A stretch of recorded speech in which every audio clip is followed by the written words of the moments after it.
Hello दोस्तों, कैसे हो दोस्तों। आप सभी का केमिस्ट्री की क्लास में हार्दिक स्वागत है। दोस्तों, हम पढ़ रहे हैं 12th क्लास की केमिस्ट्री का चैप्टर नंबर 1, जिसका नाम है सॉलिड स्टेट, ठोस अवस्था। दोस्तों, लास्ट क्लास में हम क्रिस्टलीय ठोसों में दोष पढ़ रहे थे।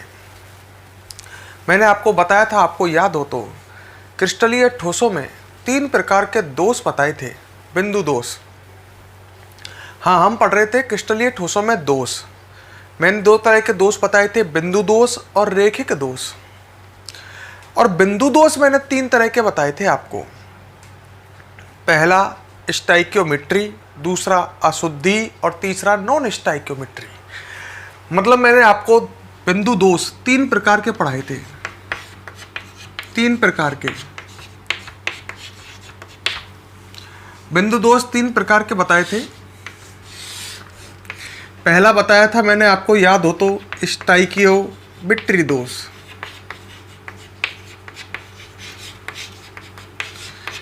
याद है? सेकंड मैंने आपको बताया था अशुद्धि दोष। और तीसरा नॉन स्टाइकियोमेट्री दोष।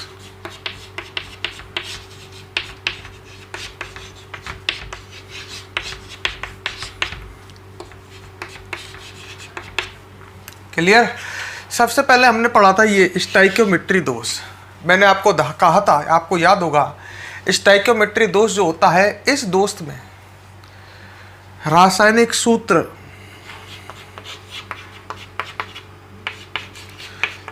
परिवर्तित नहीं होता है।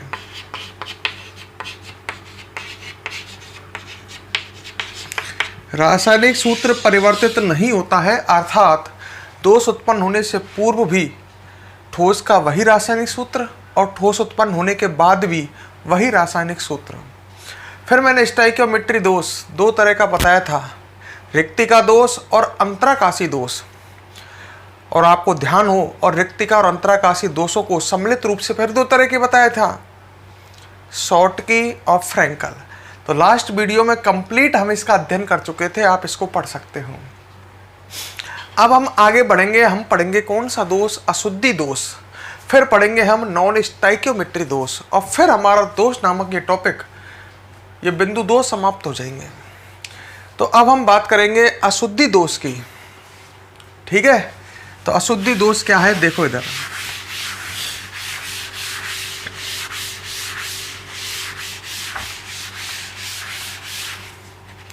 क्लियर?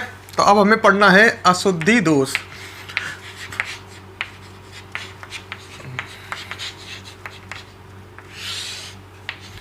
देखो, आप सुनो मेरी बात।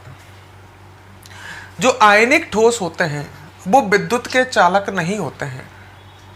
ठीक है? सही बात है। ये आपने पढ़ा था, क्रिस्टलीय ठोस 4 तरह के बताए थे मैंने, आयनिक, धात्विक, आणविक, सहसंयोजक।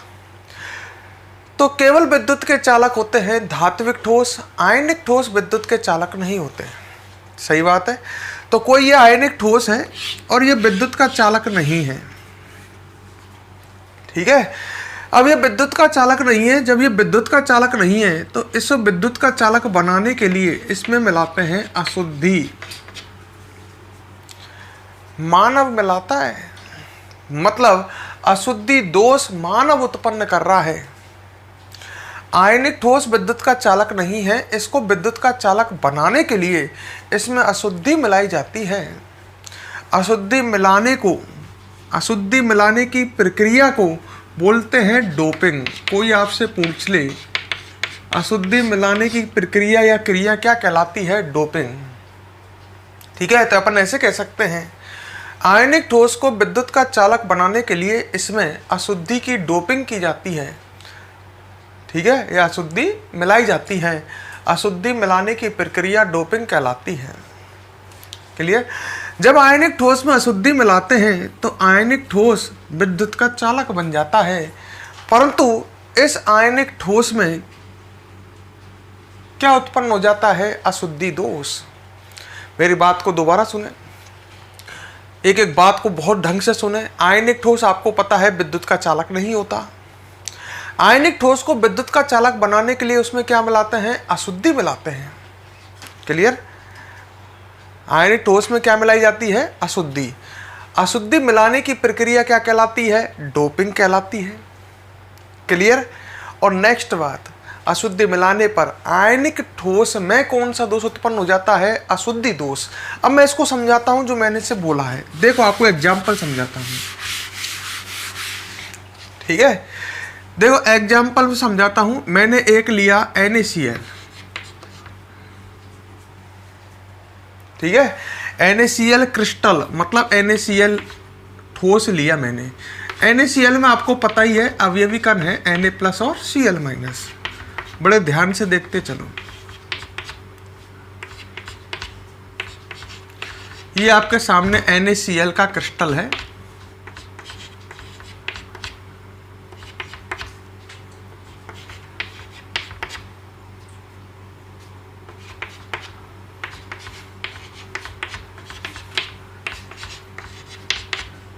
ठीक है? ये आपके यहाँ दिख रहा होगा, ये एक NaCl का क्रिस्टल है। इसको इस तरह से बना देता हूं।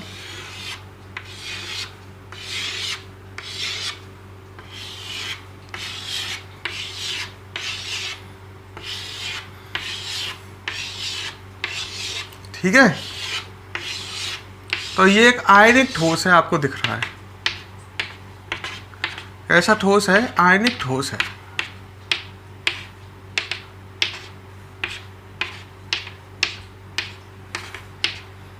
ये एक आयनिक ठोस है, NaCl है। क्लियर? अच्छा, ये विद्युत का चालक नहीं है। क्यों नहीं है? आपको बताया था आयनिक ठोस में आयन तो होते हैं पर वो गतिशील नहीं होते। ये विद्युत का चालक नहीं है। NaCl को इस आयनिक ठोस को विद्युत का चालक बनाने के लिए इसमें मैं अशुद्धि मिलाने जा रहा हूं। और मान लो मैंने इसमें अशुद्धि मिला रहा हूं SrCl2 की। SrCl2 strontium chloride. ये जो अशुद्धि है, ये तो आयनिक ठोस हो गया और ये अशुद्धि है SrCl2। इस अशुद्धि के अंदर भी आपको पता ही है Sr+2 और Cl- आयन होंगे।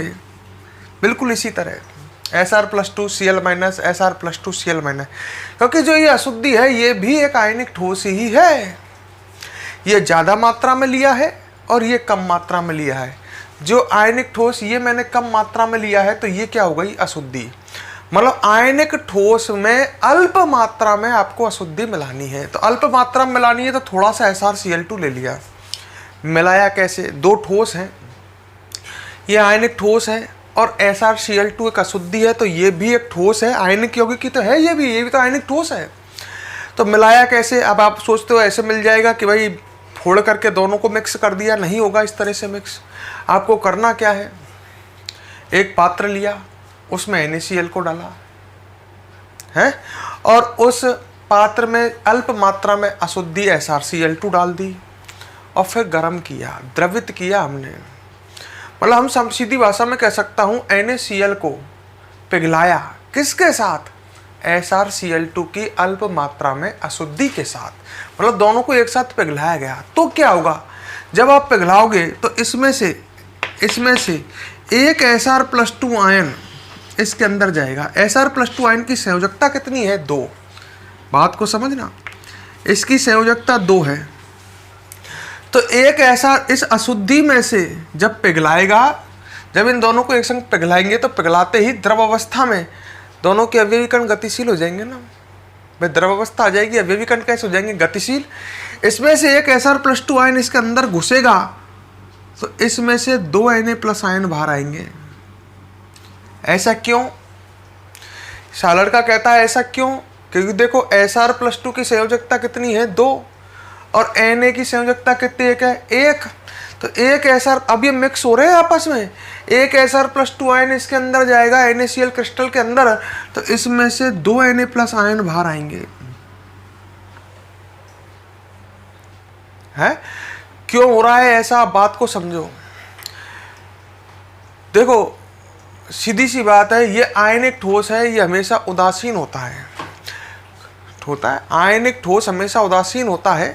उदासीन मतलब उसमें जितना प्लस चार्ज होगा उतना ही उसमें माइनस चार्ज होगा। जब इसके अंदर एक Sr+2 घुसेगा तो 2Na+ बाहर आएंगे तभी तो ये उदासीन बना रहेगा। +2 जाएगा तो +2 बाहर आएगा तभी तो ये उदासीन बना रहेगा। तो होता क्या है, जब NaCl को हम अल्प मात्रा में SrCl2 की अशुद्धि के साथ द्रवित कराते हैं तो अशुद्धि SrCl2 का एक Sr+2 आयन द्विसंयोजी होने के कारण NaCl क्रिस्टल के 2Na+ आयनों को प्रतिस्थापित करता है। मतलब यहाँ में तो 2Na+ आयन बाहर आ जाए और यहाँ में कौन घुस जाए, एक। प्रतिस्थापन ही हो रहा है एक तरह से। अच्छा, तो 2Na+ आयन बाहर आएंगे और एक Sr+2 आयन अंदर एंट्री करेगा। कर गया। अब ये 2Na+ आयनों के स्थानों में से एक Na+ आयन का स्थान ग्रहण कर लेगा और दूसरे का स्थान खाली नहीं रह जाएगा क्या? मतलब एक Sr+2 आयन ने Na+ आयन के एक Sr+2 आयन ने NaCl क्रिस्टल के 2 Na+ आयनों को प्रतिस्थापित किया, परंतु एक का ही स्थान इसने ग्रहण किया तो दूसरे का स्थान क्या रह जाएगा, खाली। ठीक है, तो हमने अब देखो तुम ढंग से NaCl में अशुद्धि मिला दी है। ये Sr+2 आयन अशुद्धि का कण है, मिला दी। अच्छा, अशुद्धि मिल चुकी है। कैसे मिली? इसमें से एक Sr+2 घुसा, इसमें से 2 Na+ बाहर आए, एक Sr+2 भगा, 2 Na+ बाहर आए। इस तरह से ये आपस में एक दूसरे में मिक्स हो जाएंगे। हो गए मिक्स। अब देखो इसमें अशुद्धि दोष हो चुका है, ये तो क्लियर है, क्योंकि देखो NaCl का क्रिस्टल है, Na+Cl- के आयन के अलावा ये दूसरा एक आयन भी आ गया, तो इसमें कौन सा दोष हो चुका है, अशुद्धि दोष। अब इसमें ढंग से देखो, एक Na+ का आयन का स्थान खाली है, इस पर अन्य आयन गति करने लग जाएंगे। यहाँ का Na+ आ जाएगा यहाँ, ऐसे Na+ आयन मतलब इस स्थान पर अन्य आयन गति करने लग जाएंगे। यहाँ का Na+ यहाँ भाग आया, ऐसे। तो अब आप ढंग से सोचो, तो इसमें कौन सा गुण उत्पन्न हो जाएगा, इसमें चालकता का गुण आ जाएगा। क्यों आ गया? क्योंकि इसमें कई स्थानों पर क्या होगा, Na+ का स्थान खाली रह जाएगा और उस रिक्त स्थान में अन्य आयन गति करने लग जाएंगे। जब अन्य आयन गति करने लग जाएंगे, बात को सुनो, तो इसमें क्या आ जाएगा, चालकता का गुण। पहले NaCl ठोस जो था वो विद्युत का चालक नहीं था। जब उससे मैंने SrCl2 की अशुद्धि मिलाई तो उसमें जगह जगह Na+ के स्थान पर खाली जगह बन गई, जिनमें अन्य आयन गति करने लग गई, जिसमें इसमें आयन गति करने लगने से क्या आ गई, चालकता। और इसमें कौन सा दोष उत्पन्न हो गया, अशुद्धि दोष। यहाँ तक क्लियर है? कोई समस्या है क्या? दोबारा सुन लो। अशुद्धि दोष में आपको मैंने ये बताया है, जो आयनिक ठोस होते हैं दोस्तों, वो विद्युत के चालक नहीं होते हैं। जैसे NaCl का मैंने एग्जाम्पल दिया। आयनिक ठोसों को विद्युत का चालक बनाने के लिए उनमें अशुद्धि मिलाई जाती है, और अशुद्धि मिलाने की क्रिया डोपिंग कहलाती है। अशुद्धि मिलाने पर आयनिक ठोस विद्युत के चालक बन जाते हैं, परंतु उनमें अशुद्धि दोष उत्पन्न हो जाता है। फिर एग्जाम्पल दिया NaCl का। जब NaCl क्रिस्टल को अल्प मात्रा में SrCl2 की अशुद्धि के साथ द्रवित किया जाता है, तो अशुद्धि का एक द्विसंयोजी Sr+2 आयन NaCl क्रिस्टल के 2 Na+ आयनों का प्रतिस्थापन करता है। मतलब एक Sr+2 इसमें घुस जाए, 2 Na+ आयन बाहर आ जाते हैं, परंतु यह Sr+2 आयन एक Na+ का स्थान ही ग्रहण करता है और दूसरे Na+ आयन का स्थान क्या रह जाता है, रिक्त, खाली रह जाता है। इस रिक्त स्थान पर अन्य आयन गति करने लग जाते हैं, जिससे इसमें चालकता का गुण आ जाता है और अशुद्धि दोष भी इसमें हो जाता है। क्लियर? तो हेडिंग डालो अगली, नेक्स्ट, अशुद्धि दोष। अशुद्धि दोष डाल दिया, लिखो इसमें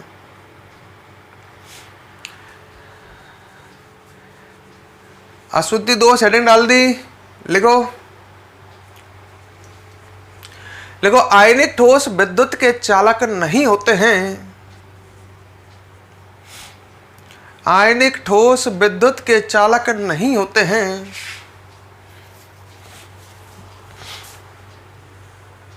विद्युत के चालक नहीं होते हैं। आगे लिखो, आयनिक ठोसों को विद्युत का चालक बनाने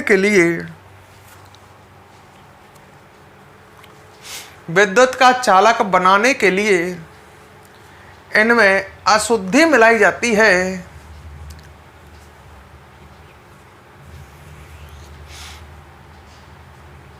अशुद्धि मिलाई जाती है।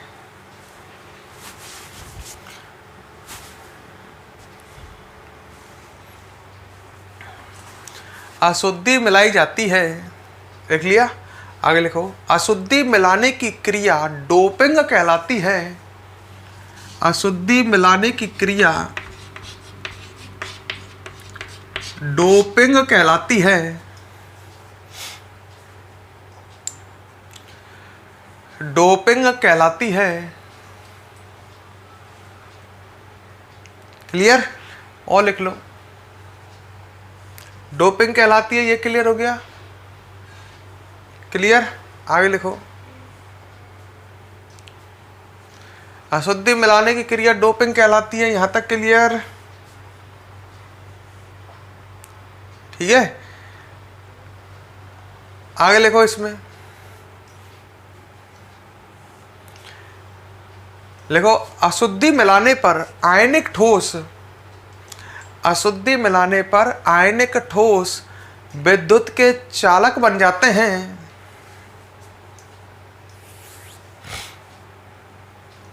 अशुद्धि मिलाने पर आयनिक ठोस विद्युत के चालक बन जाते हैं,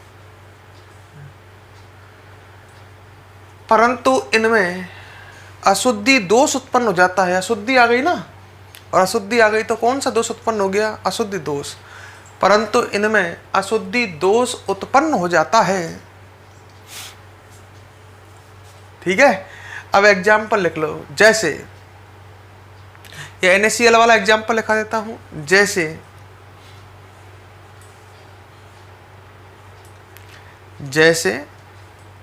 NaCl क्रिस्टल में, ऐसे लिखो, जैसे जब NaCl क्रिस्टल को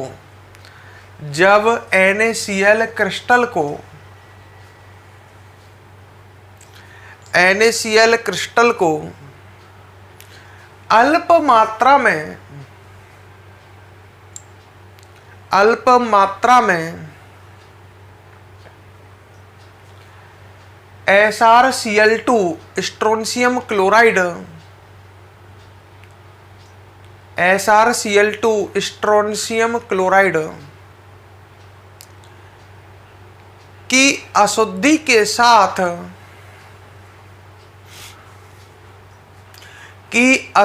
के साथ द्रवित किया जाता है।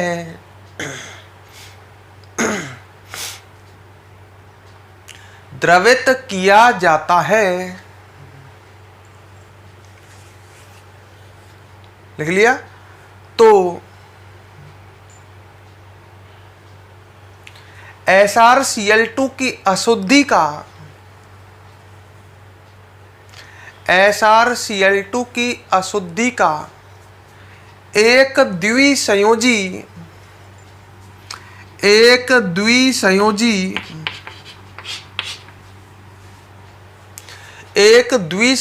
दो संयोजकता वाला एक द्विसंयोजी Sr+2 ion, Sr+2 ion NaCl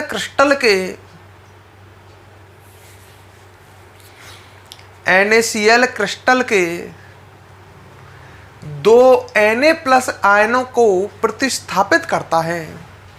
NaCl crystal के दो Na+ आयनों को प्रतिस्थापित करता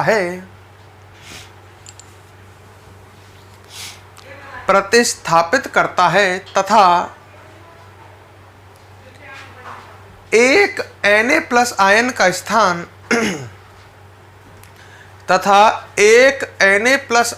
स्थान ग्रहण करता है। एक Na+ आयन का स्थान ग्रहण करता है। लिख लिया। तथा दूसरे Na+ आयन का स्थान रिक्त रह जाता है। दूसरे Na+ आयन का स्थान रिक्त रह जाता है। क्लियर? दूसरे Na+ आयन का स्थान क्या रह जाता है? खाली, रिक्त रह जाता है। लिख लिया। आगे लिखो। इस रिक्त स्थान में अन्य Na+ आयन, या ऐसे लिखो, इस रिक्त स्थान में अन्य आयन गति करने लगते हैं। अन्य आयन गति करने लगते हैं, जिससे NaCl क्रिस्टल में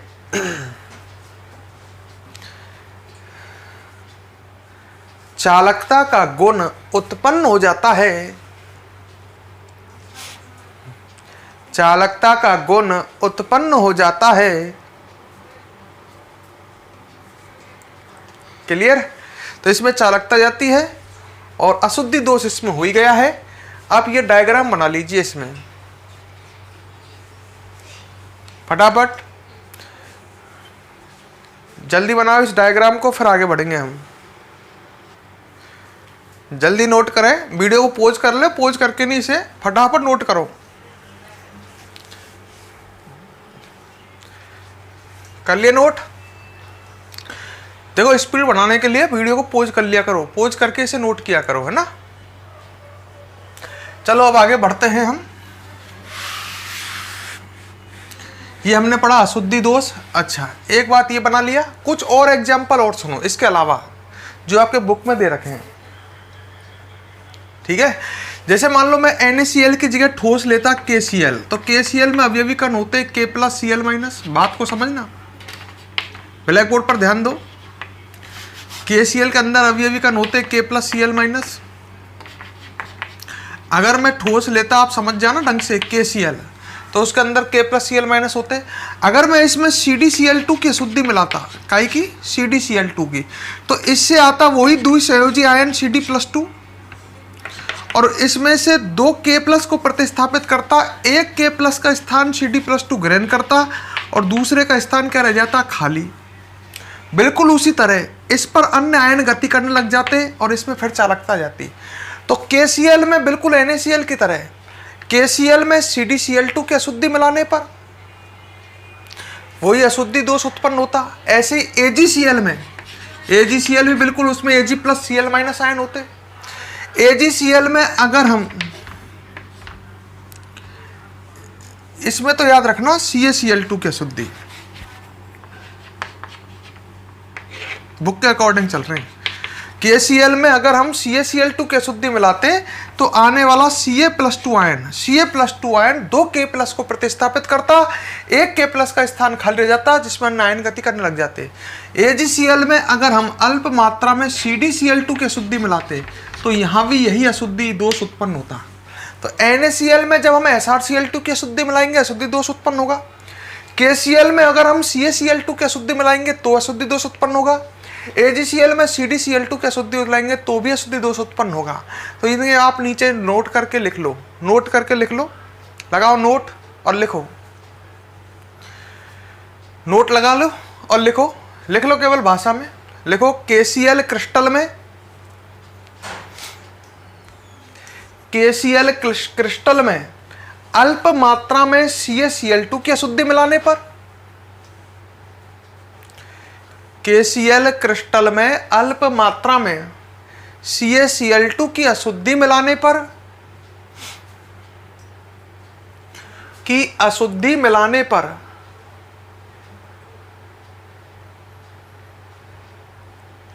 लिख लिया।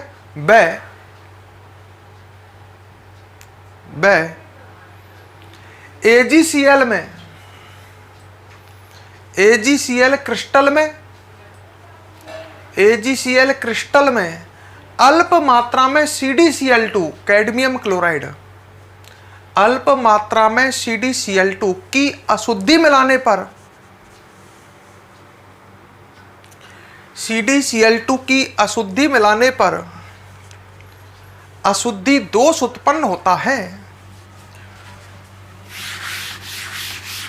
तो ये पढ़ा हमने अशुद्धि दोष।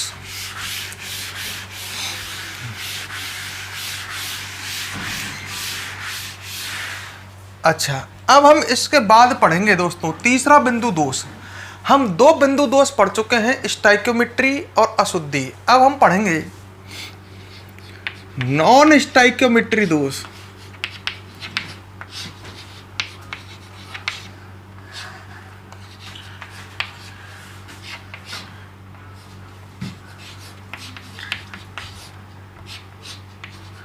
नॉन स्टाइक्योमेट्री दोष, और इसको समझना,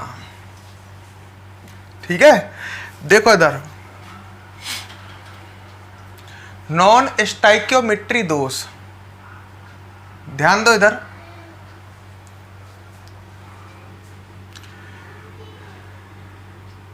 सामने ध्यान, नॉन स्टाइक्योमेट्री दोष। अब देखो एक बात मैं आपको इसको पहले भी बता चुका हूं, इस दोष के किसी क्रिस्टलीय ठोस में उत्पन्न होने पर, नॉन स्टाइक्योमेट्री दोष के, उस ठोस का स्टाइक्योमेट्री अर्थात रासायनिक सूत्र परिवर्तित हो जाता है। मैंने एग्जांपल दिया था, जैसे मान लो पहले सूत्र है NiO और फिर सूत्र हो गया Ni.98 हो, याद हो आपको लास्ट क्लास, सही है। तो यहां पर क्या हुआ है, पहले रासायनिक सूत्र NiO का ये था, निकेल ऑक्साइड का, और फिर निकेल ऑक्साइड का फॉर्मूला ये है। ये तो यहां पर क्या हुआ है, फॉर्मूला चेंज हुआ है। स्टाइक्योमेट्री दोष में ध्यान करो, जो पहले पढ़ा था हमने स्टाइक्योमेट्री दोष, वो दोष जब किसी ठोस में उत्पन्न होता था तो उसका रासायनिक सूत्र परिवर्तित नहीं होता था, परंतु नॉन स्टाइक्योमेट्री दोष जब किसी ठोस में उत्पन्न होगा तो दोष उत्पन्न होने के बाद उसका फॉर्मूला चेंज हो जाएगा। क्लियर?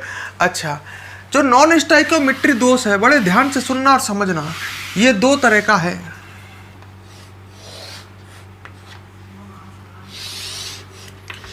एक तो है धनायन आधिक्य दोष,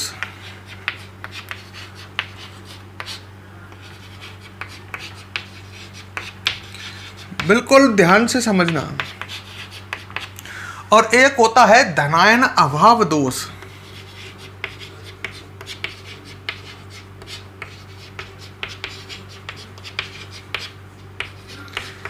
ये दो प्रकार का है, धनायन आधिक्य दोष और धनायन अभाव दोष। नाम से अर्थ लगा सकते हैं। धनायन आधिक्य दोष में ऋणायनों के सापेक्ष धनायनों की संख्या अधिक हो जाएगी।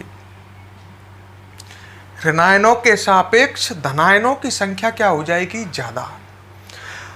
जैसे मान लो, मैंने लिखा, बड़े ध्यान से सुनना। जैसे मान लो कोई पहले ठोस का फॉर्मूला है AB है, A धनायन है और B ऋणायन है इसमें।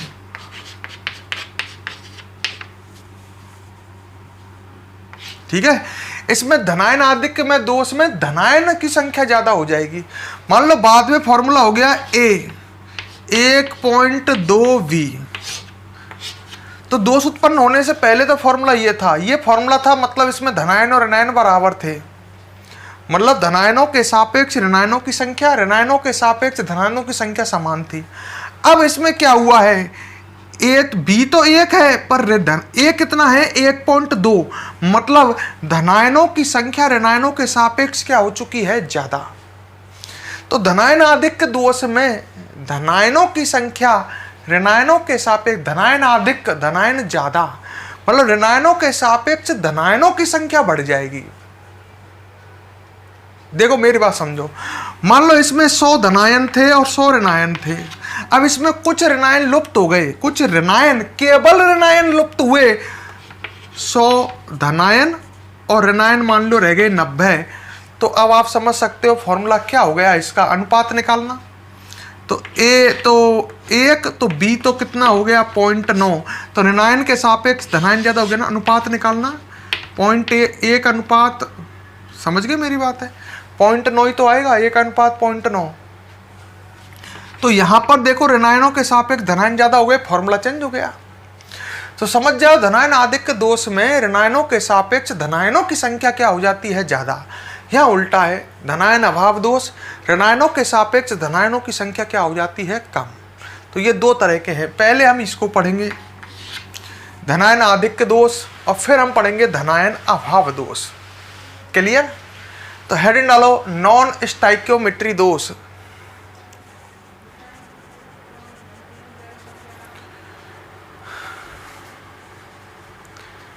नॉन स्टाइक्योमेट्री दोष लिखो। इसमें इस दोष के उत्पन्न होने पर, इस दोष के उत्पन्न होने पर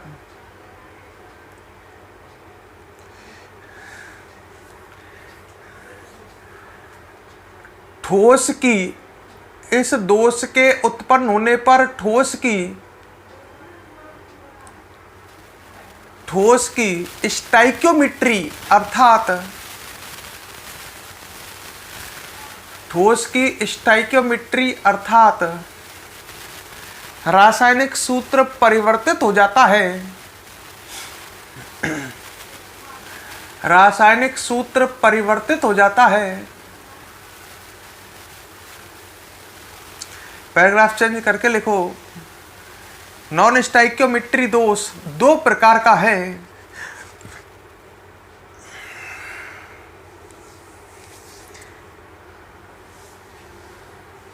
दो प्रकार का है। नंबर 1 धनायन आधिक्य दोष और नंबर 2 धनायन अभाव दोष। धनायन अभाव दोष। दोस्तों एक बात और सुन लो, धनायन आधिक्य दोष को धातु आधिक्य दोष और धनायन अभाव दोष को धातु अभाव दोष भी कहते हैं। कर लेना बात, कहीं पेपर में आ जाए धातु आधिक्य दोष तो मतलब है धनायन आधिक्य दोष, एक ही बात है। तो हम नीचे हेडिंग डालो नंबर 1 धनायन आधिक्य दोष। धनायन आधिक्य दोष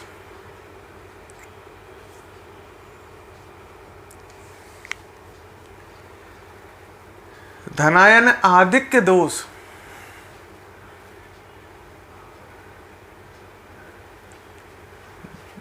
डाल दिया और लिखो इसमें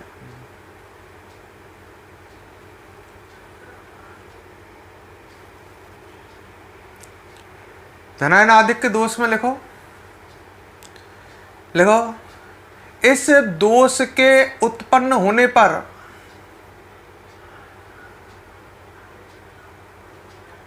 इस दोष के उत्पन्न होने पर आयनिक ठोस में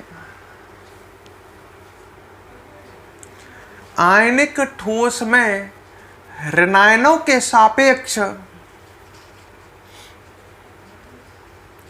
धनायनों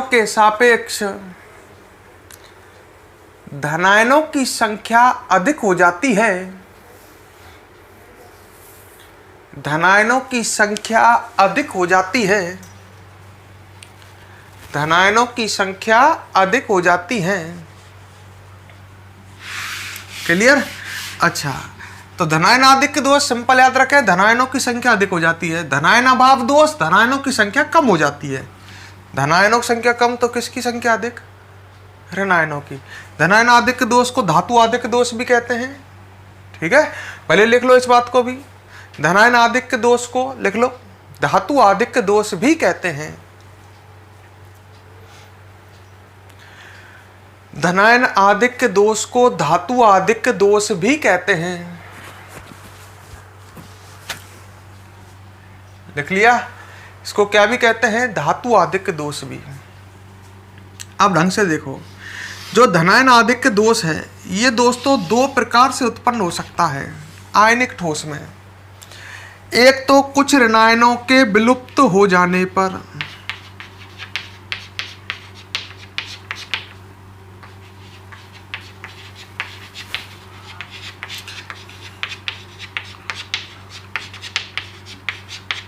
एक तो ऐसे खुद ही सोच लो, धनायन आधिक्य दोष दो तरह से उत्पन्न हो सकता है। कुछ ऋणायनों के विलुप्त होने पर, सीधी सी बात है, अगर केवल ऋणायन विलुप्त होंगे तो सीधी सी बात है धनायनों की संख्या ज्यादा हो जाएगी ऋणायनों के सापेक्ष, धनायन ज्यादा हो जाएंगे ना। फॉर्मूला चेंज हो जाएगा ना, है। और एक इस तरह से कुछ अतिरिक्त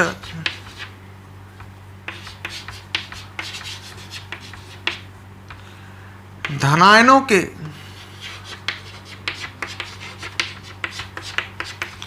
अंतराकाशों में आने पर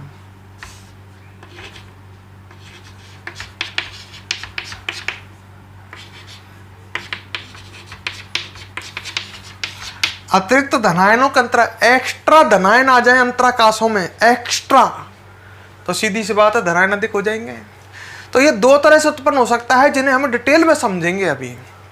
तो पैराग्राफ चेंज करके लिखो, धनायन आधिक्य दोष दो प्रकार से उत्पन्न हो सकता है। इन्हें बड़ी बारीकी से पढ़ लेना भाई दोस्तों। लिखो, धनायन आधिक्य दोष दो प्रकार से उत्पन्न हो सकता है। ठीक है, ए डाल लो, ए कुछ ऋणायनों के विलुप्त होने पर और डैश लगाओ।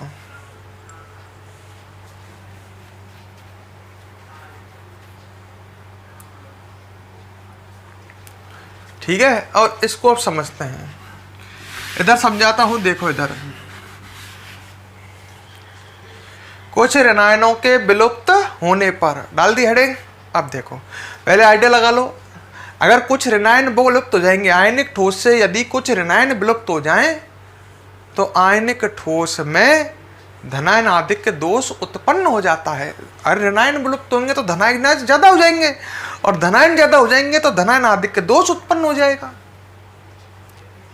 सही है, एक एग्जाम्पल से देता हूं। देखो, जैसे NaCl क्रिस्टल है,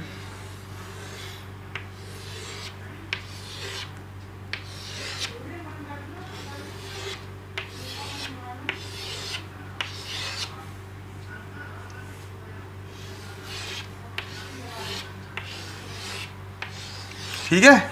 NaCl क्रिस्टल है तो इसके अंदर होंगे Na+Cl-। ब्लैक बोर्ड पर देखते चलो, समझते चलो।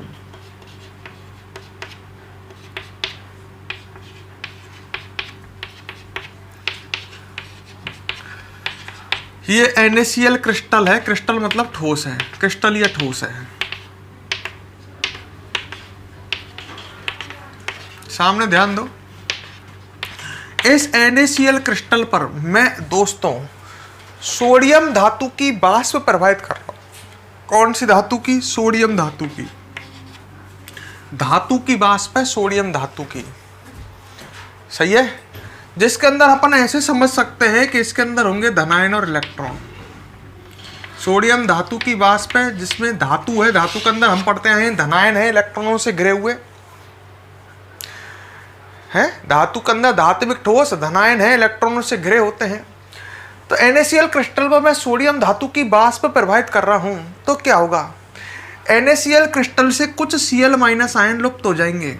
इसमें से क्या चला गया इसके अंदर? Cl-। उदासीनता को बनाए रखने के लिए, अब ये विद्युत का आपको पता है, मैंने एक बात कही थी अभी थोड़ी देर पहले, आयनिक ठोस हमेशा विद्युत का उदासीन बना रहता है, मतलब उसमें जितना प्लस उतना माइनस। जब NaCl क्रिस्टल पर मैंने सोडियम धातु की वाष्प प्रभावित करी, मान लो इसमें से एक Cl- आयन Na वाष्प के संग चला गया, तो उसका स्थान कौन ग्रहण कर लेगा? इलेक्ट्रॉन। मतलब NaCl- जाएगा और उसमें से इलेक्ट्रॉन यहां पर आ जाएगा। बात को समझो। तो यहां पर कौन आ गया? इलेक्ट्रॉन, ताकि उदासीनता बनी रहे। जब एक Cl- आयन गया तो उदासीनता खत्म हो रही थी, क्योंकि एक ऋणायन भाग गया तो इसमें से एक इलेक्ट्रॉन आ गया वाष्प में से, ताकि यहां क्या बना रहे? उदासीनता बने रहे। तो जब हमने, अब दोबारा एक बार में सुनो, जब NaCl क्रिस्टल पर हम सोडियम धातु की वाष्प प्रभावित करते हैं तो NaCl क्रिस्टल से कुछ Cl- आयन विलुप्त हो जाते हैं, कुछ ऋणायन विलुप्त हो जाते हैं, और उन ऋणायनों का स्थान उदासीनता बनाए रखने के लिए कौन ग्रहण कर लेते हैं? इलेक्ट्रॉन। मतलब जो ऋणायन गायब हुए हैं Cl-, उनका स्थान इलेक्ट्रॉन ग्रहण कर लेते हैं। यहां तक क्लियर? अच्छा, तो अब इसको मैं ऊपर क्यों मिटा देता हूं, अब ये क्लियर है आपको। NaCl क्रिस्टल पर सोडियम धातु की वाष्प प्रवाहित करी। NaCl क्रिस्टल से कुछ Cl- आयन विलुप्त हो गए और उन Cl- आयनों का स्थान किसने ग्रहण कर लिया? इलेक्ट्रॉन ने। इलेक्ट्रॉन युक्त ये स्थान कहलाते हैं F केंद्र। इलेक्ट्रॉन युक्त ये स्थान क्या कहलाते हैं? F केंद्र। ध्यान रखना, पेपर में क्वेश्चन आ जाता है F केंद्र क्या होता है, तो आप एग्जाम्पल से समझाते हो। ऐसे समझा सकते हो, जब NaCl के क्रिस्टल पर हम सोडियम धातु की वाष्प प्रवाहित करते हैं तो NaCl क्रिस्टल से कुछ Cl- आयन विलुप्त हो जाते हैं और उन Cl- आयनों का स्थान उदासीनता बनाए रखने के लिए इलेक्ट्रॉन ग्रहण कर लेते हैं। इलेक्ट्रॉन युक्त ये स्थान या ये केंद्र क्या कहलाते हैं? F केंद्र। ठीक है, यहां तक क्लियर? अच्छा, अब इसमें दोष कौन सा हो गया मुझे बताओ। आप खुद ही देखो, कुछ ऋणायन लुप्त हो चुके हैं, तो ऋणायनों के सापेक्ष फिर किसकी संख्या ज्यादा हो चुकी है? धनायनों की। तो इसमें धनायन आधिक्य दोष है, इलेक्ट्रॉन ऋणायन नहीं है। ऋणायन तो थे Cl-। कुछ ऋणायन लुप्त हो गए तो ऋणायनों के सापेक्ष इसमें धनायन अधिक होने से इसमें धनायन आधिक्य दोष उत्पन्न हो चुका है। अब एक बात और सुनो, NaCl का क्रिस्टल का रंग, NaCl जो है ना, उसके क्रिस्टल का रंग पीला हो जाता है। क्यों हो गया भाई? देखो, इसमें आपको एक बात देखो कि इसमें ये इलेक्ट्रॉन आ गए। NaCl क्रिस्टल में इलेक्ट्रॉन, मुक्त इलेक्ट्रॉन धातु की तरह। धातु के अंदर हम पढ़ते हैं धनायन है, मुक्त इलेक्ट्रॉन होते हैं। अब NaCl क्रिस्टल में भी मुक्त इलेक्ट्रॉन है और इन मुक्त इलेक्ट्रॉनों के कारण NaCl क्रिस्टल जो है ये विद्युत का चालक हो जाएगा। धातु की तरह या धातुओं में मुक्त इलेक्ट्रॉन होते हैं, ऐसे ही अब NaCl क्रिस्टल में जगह जगह Cl- आयनों के स्थान पर क्या उपस्थित होंगे? इलेक्ट्रॉन। जो Cl- आयन भगे उनके स्थान पर इलेक्ट्रॉन आ गए और इन मुक्त इलेक्ट्रॉनों के कारण NaCl क्रिस्टल विद्युत का क्या होगा? चालक। और साथ में अब रंगीन होगा, कलर युक्त। आपको मैंने कभी बताया था, आपको ध्यान हो तो, अणुकक्षक सिद्धांत 11th क्लास, जिसमें मुक्त इलेक्ट्रॉन होते हैं वो पदार्थ विद्युत का क्या होता है? चालक, और साथ में रंगीन कलर युक्त होता है। इन मुक्त इलेक्ट्रॉनों के कारण ये विद्युत का चालक होगा और इसका रंग कैसा होगा? रंगीन भी, तो रंगीन तो है ही है, रंग होगा पीला। क्यों होगा? देखो, सूर्य का प्रकाश से किसी विशेष रंग की, सूर्य के प्रकाश में 7 रंग होते हैं आप जानते हो। सूर्य के प्रकाश के किसी विशेष रंग की ऊर्जा ग्रहण कर ये इलेक्ट्रॉन गति करेगा। मुक्त इलेक्ट्रॉन है, सूर्य के प्रकाश के किसी विशेष रंग की ऊर्जा ग्रहण कर ये इलेक्ट्रॉन गति करेगा। मान लो आपको पता है सूर्य के प्रकाश में 7 रंग हैं, 7 में से किसी एक रंग की ऊर्जा ये ग्रहण करके मान लो गति करने लग गया। दोबारा सुनो, ये इलेक्ट्रॉन सूर्य के प्रकाश के किसी एक रंग की ऊर्जा ग्रहण करेगा। मान लो सूर्य के प्रकाश में 7 रंग होते हैं,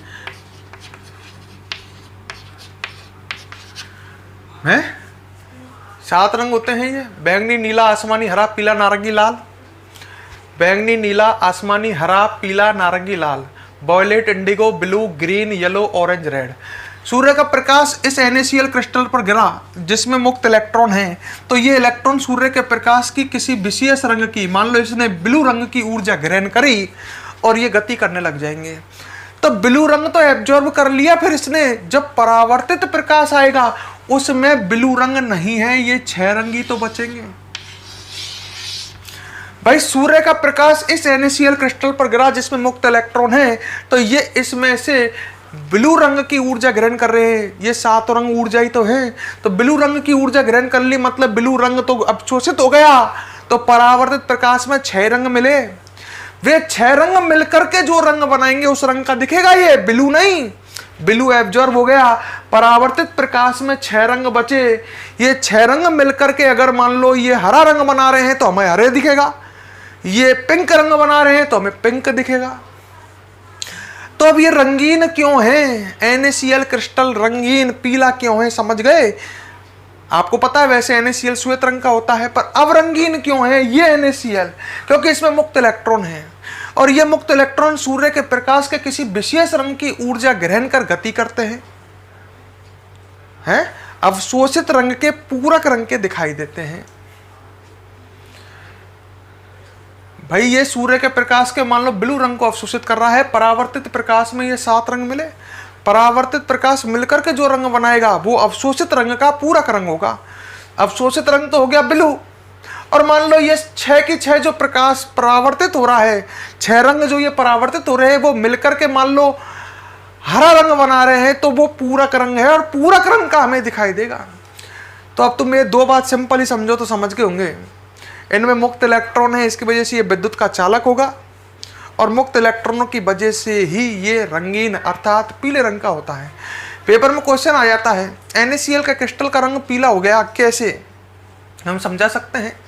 जब NaCl का क्रिस्टल पर सोडियम धातु की वाष्प प्रभावित करते हैं तो NaCl क्रिस्टल से कुछ Cl- आयन विलुप्त हो जाते हैं, और उन विलुप्त हुए Cl- आयनों का स्थान इलेक्ट्रॉन ग्रहण कर लेते हैं। इलेक्ट्रॉन युक्त ये केंद्र F केंद्र कहलाते हैं। सही है। इन मुक्त इलेक्ट्रॉनों के कारण NaCl क्रिस्टल का रंग कैसा होता है? पीला। सही है। तो अब इसको हम लिख सकते हैं, समझ गए होंगे मेरी बात को। एग्जाम्पल मैंने समझाया, शायद कोशिश करता हूं, मैं तो अपनी तरफ से कोशिश कर ही रहा हूं, आप अपना दिमाग लगाओ, समझ में आया या नहीं आया। तो अपने हेडिंग डाली कुछ ऋणायनों के विलुप्त हो जाने पर। अब लिखते हैं इसमें, लिखो, डाल दी हेडिंग, लिखो इसमें, लिखो कुछ ऋणायनों के विलुप्त हो जाने पर आयनिक ठोस में,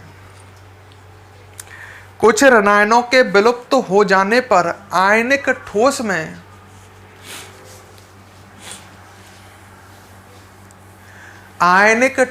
में धनायन आधिक्य दोष उत्पन्न हो जाता है।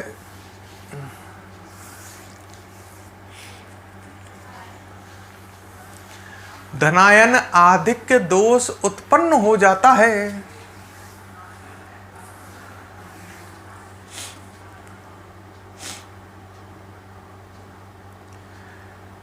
धनायन आधिक्य दोष उत्पन्न हो जाता है।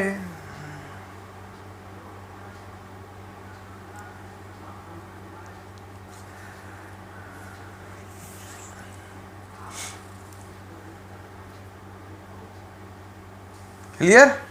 अब इसमें लिखो, जैसे जब NaCl क्रिस्टल पर, जब NaCl क्रिस्टल पर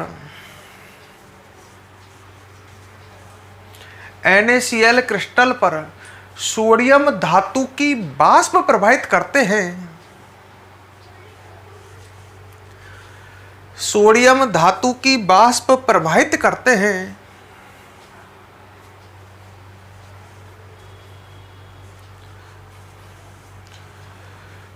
सोडियम धातु की वाष्प प्रभावित करते हैं, तो NaCl क्रिस्टल से सोडियम धातु की वाष्प प्रभावित करते हैं, तो NaCl क्रिस्टल से कुछ Cl- आयन विलुप्त हो जाते हैं, Cl- आयन विलुप्त हो जाते हैं।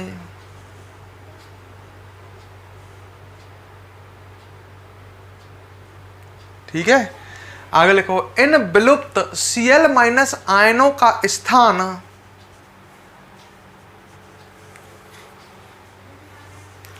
इन विलुप्त Cl- आयनों का स्थान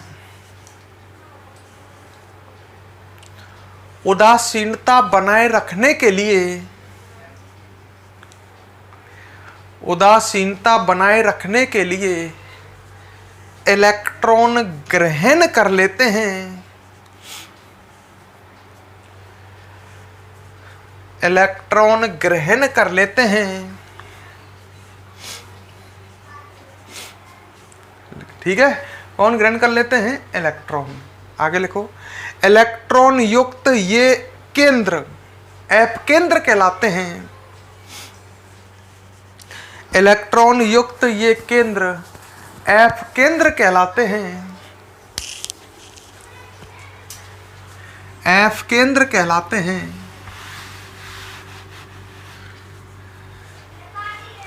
इलेक्ट्रॉन युक्त ये केंद्र क्या कहलाते हैं? एफ केंद्र कहलाते हैं।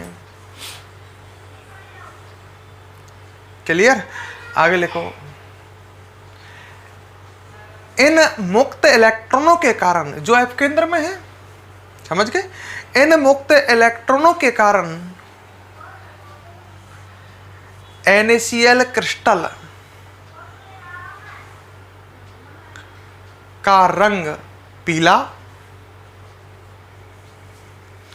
NaCl क्रिस्टल का रंग पीला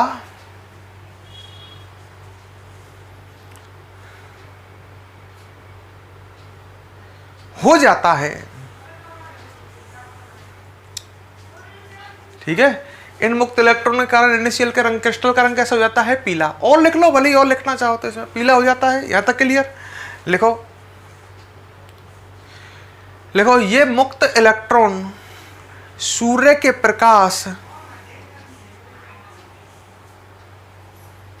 ये मुक्त इलेक्ट्रॉन सूर्य के प्रकाश के किसी विशेष रंग की, सूर्य के प्रकाश के किसी विशेष रंग की, अब सूर्य प्रकाश में 7 रंग हैं, उनमें से कोई एक रंग की, सूर्य के प्रकाश के किसी विशेष रंग की ऊर्जा अवशोषित कर, ऊर्जा अवशोषित कर गति करते हैं, ऊर्जा अवशोषित कर गति करते हैं तथा अवशोषित रंग के पूरक रंग के दिखाई देते हैं।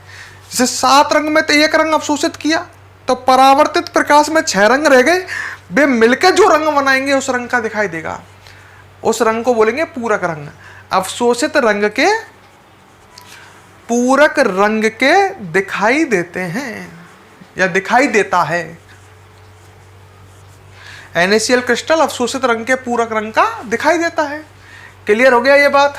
अच्छा, अब हम बी पढ़ेंगे। धनानादिक दोष एक इस तरह से भी उत्पन्न हो सकता है।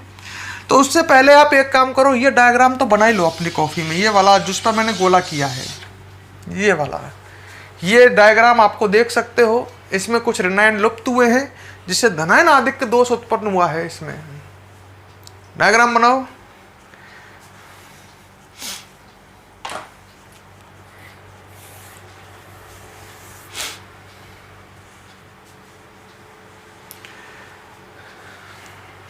वीडियो को फटाफट पॉज करो और नोट करो। चलो दोस्तों, ऐसा करते हैं, नेक्स्ट वीडियो को यहीं से कंटिन्यू रखते हैं आगे, है ना? यहां तक तो ठीक है, अब यहीं से आगे नेक्स्ट वीडियो। अगर वीडियो आपको आज की पसंद आई है तो इस पर लाइक जरूर करें, कमेंट अपने जरूर करें।